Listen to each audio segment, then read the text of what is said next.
मैं डॉक्टर अमृता काटे, हिंदी विभाग, बाला साहेब देसाई कॉलेज, पाटन। हम देख रहे हैं नीलोत्पल मृणाल लिखित उपन्यास डार्क हॉर्स।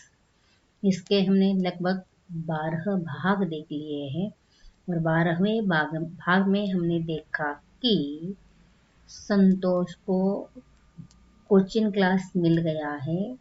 लोक सेवक मेकर कोचिंग क्लास संतोष ज्वाइन करता है राय साहब की मदद से। आज वो पूर्णतः सिविल सेवा का छात्र बन गया है। यहाँ तक हमने ये कथा वस्तु देख ली है। आज हम उसका 9वां भाग और अंक 13वां देखने वाले हैं।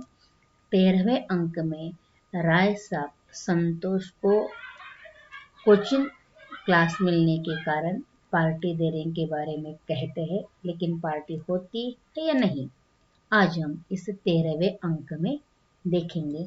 देखते हैं भाग 13वां।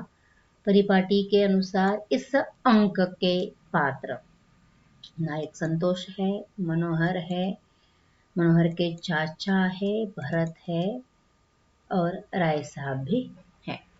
इस प्रकार यह 13 अंक के पात्र है। उसकी कथा वस्तु या इस भाग का कथ्य इस प्रकार। संतोष का कोचिन में प्रवेश होने की खबर राय साहब मनोहर को देते हैं। पार्टी करने के बारे में कहते हैं, परंतु मनोहर के चाचा अभी तक है और वह उन्हें दिल्ली घुमा रहा है। 2 दिन के बाद चाचा जाएंगे तब पार्टी करेंगे, ऐसा मनोहर कहता है। मनोहर ने चाचा को पहले दिन लाल किला, राजघाट, शक्ति स्थल, किसान घाट, एकता स्थल, समता स्थल, वीर भूमि, दूसरे दिन इंडिया गेट, कुतुब मीनार आदि के दर्शन चाचा को कराए। परंतु चाचा के मन में एक स्थल है वह देखने की लालसा रही, वह है संपूर्ण दिल्ली दर्शन कराने के बाद भी चाचा के मन में चांदनी चौक और जामा मस्जिद देखने की ललक रह गई। उन्होंने कहा, फिर आऊंगा तब देख लूंगा। मनोहर चाचा से मिलवाने के लिए मनोहर ने अपने दोस्तों को घर पर बुलाया। चाचा उन्हें समोसे देते हैं। समोसे खाने के लिए सब दुकान पर पहुंचते हैं। तब भरत चाचा के सामने सिगारेट पीता है।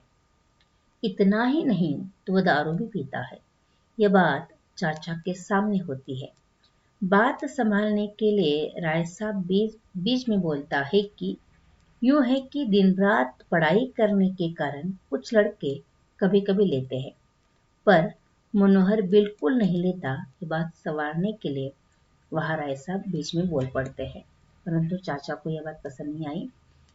चाचा को असलियत का पता चला था, कारण उन्होंने मनोहर के कमरे में अंग्रेजी बोतल देख ली थी।